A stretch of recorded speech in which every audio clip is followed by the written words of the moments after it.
Alors que la deuxième saison de ma série s'est terminée le 3 janvier 2021, quelques points sont à éclaircir. Aujourd'hui, je vous donne l'explication de 3 points non compris dans la première et deuxième saison de ma série sur Lego Ninjago.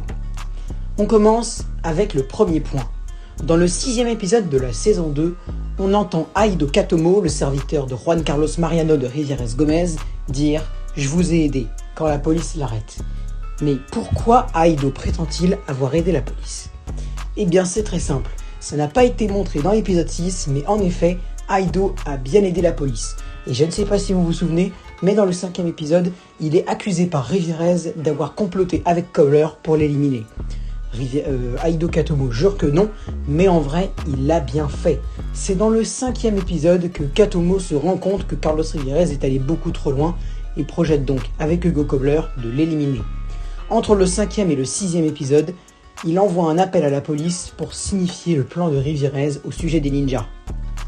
Et c'est donc comme ça que Aido Katomo permettra à la police de faire une intervention sans bavure et d'arrêter ainsi Aido Katomo et de tuer Carlos Rivieres. On poursuit avec le deuxième point. Dans le 5e épisode de la saison 1, on voit Carlos Rivieres qui contre l'attaque de Lloyd en prétendant avoir utilisé la technique du combattre sans combattre, vu dans l'épisode 28 de Ninjago.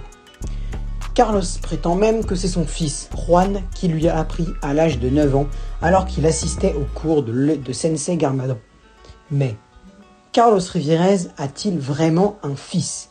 Eh bien, étant donné qu'on ne le verra pas dans le film qui sortira le 19 février sur le passé de Carlos Rivieres, je peux vous le révéler, oui, Carlos Rivieres a bien une progéniture.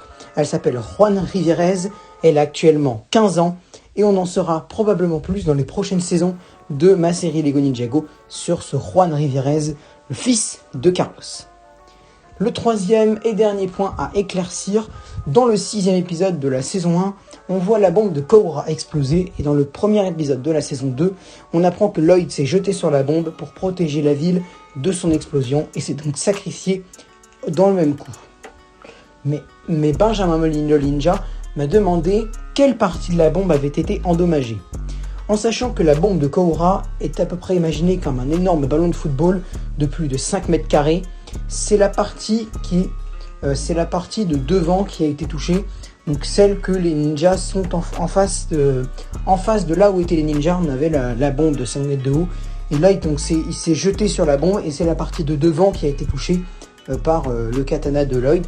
Mais il y a aussi le point juste au milieu de la bombe, tout en haut, en plein centre de la bombe aussi, qui a été touché parce que Lloyd avait 2 sabres, et donc avec le bras gauche il a attaqué le devant de la bombe, et avec son bras droit il a attaqué le plein centre de la bombe.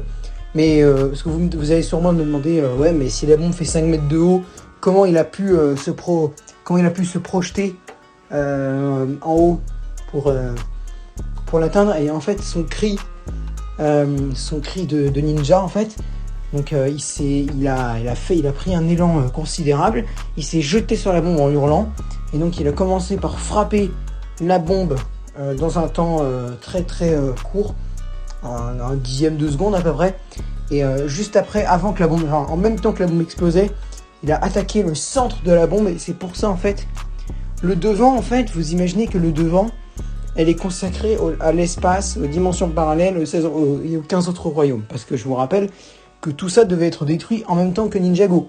Et en fait, en endommageant le devant, en fait, Lloyd a empêché la bombe de détruire les 15 autres royaumes, l'espace et les dimensions parallèles. Donc voilà.